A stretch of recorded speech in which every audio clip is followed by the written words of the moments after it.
Tuh. Orang KPK-nya aja nggak ada yang nongol. Aduh, kacanya. Ah, iya.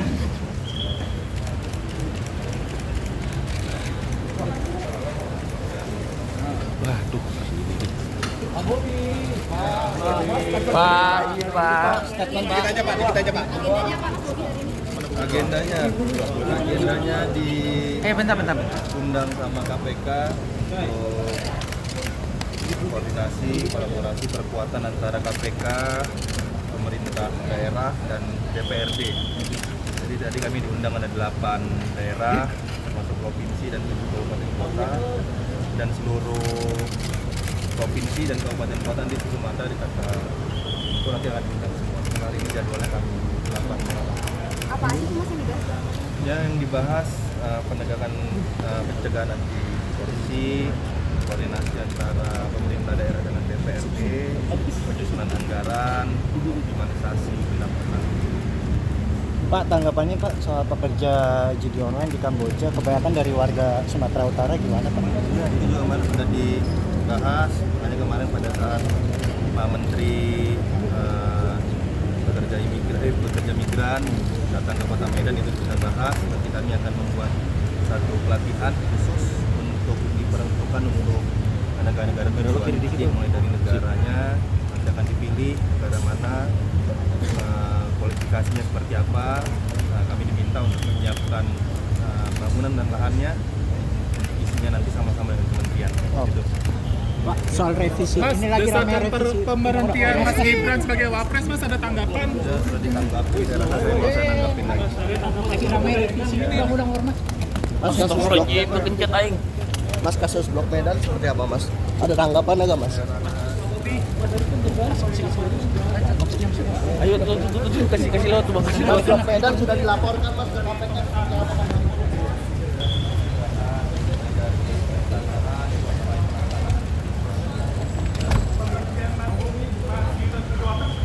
Bang.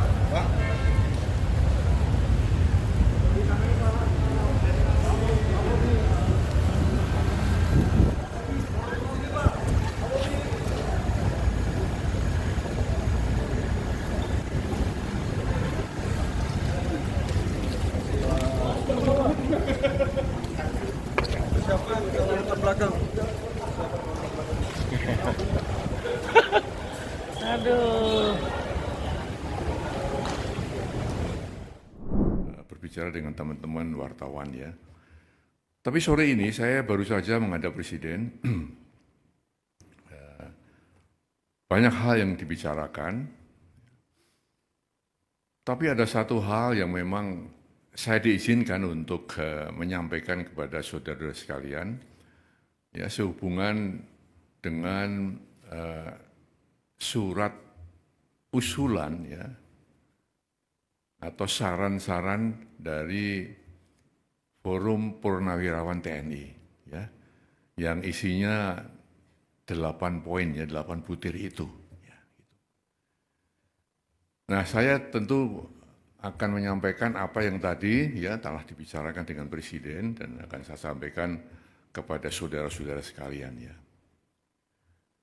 Memang saran itu disampaikan oleh forum para purnawirawan TNI ya, para jenderal, para kolonel ya, ditandatangani, disampaikan secara terbuka, betul kan?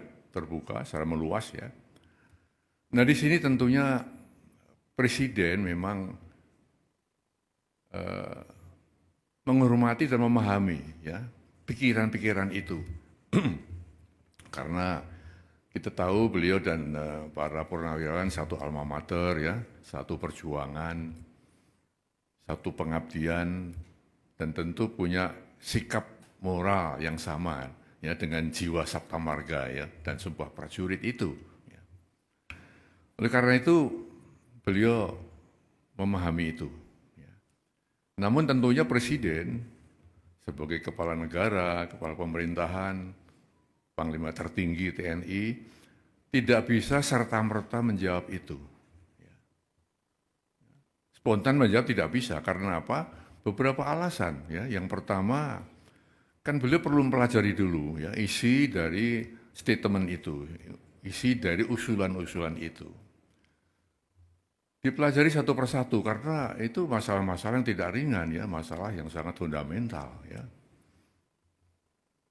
Lalu beliau juga kita lihat bahwa presiden walaupun sebagai kepala negara, kepala pemerintahan, ya, juga panglima tertinggi TNI, ya, istilahnya ya, mempunyai kekuasaan yang tidak tak terbatas ya.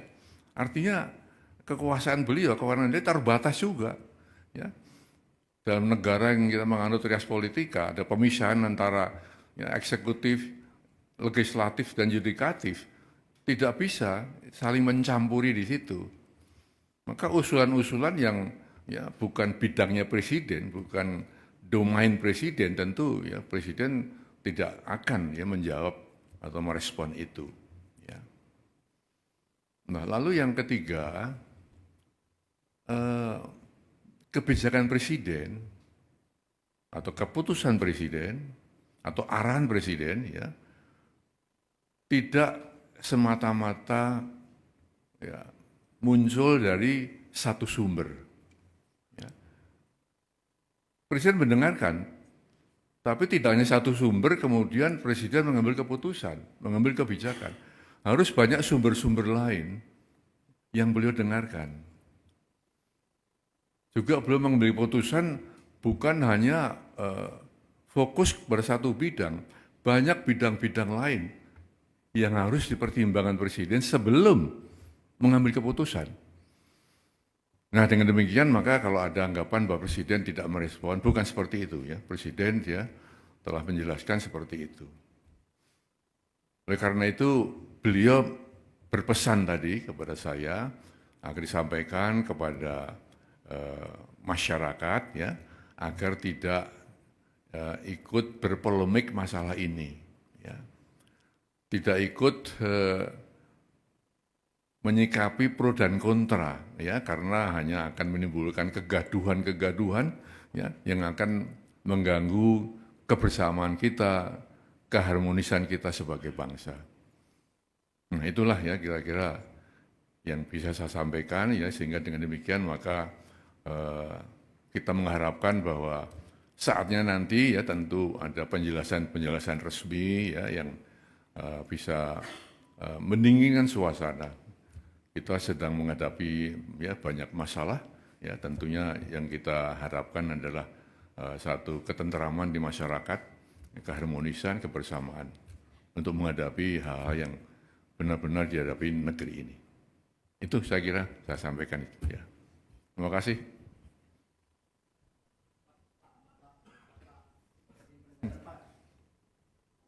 Apa itu? Izin Pak, saya Zam dari Kumparan. Mau penegasan berarti ini merespon yang tuntutan Forum Purnawiran TNI itu mendesak Gibran mundur melalui MPR itu ya Pak ya? Iya, kan ada kan 8 poin itu. Ya. Sekarang sudah beredar di medsos ya. Sudah ada banyak komentar yang muncul. Maka inilah ya sikap presiden ya. Bukan mengacuhkan ya, tapi tetap menghargai ya. Karena kita paham bahwa perbedaan itu ada yang pro, ada yang kontra. Perbedaan di masyarakat itu wajar-wajar saja. Hanya saja jangan sampai perbedaan itu ya menjadikan kita tidak satu sebagai bangsa. Perbedaan itu jangan sampai mengeruhkan suasana pada saat kita sedang menghadapi banyak-banyak tantangan.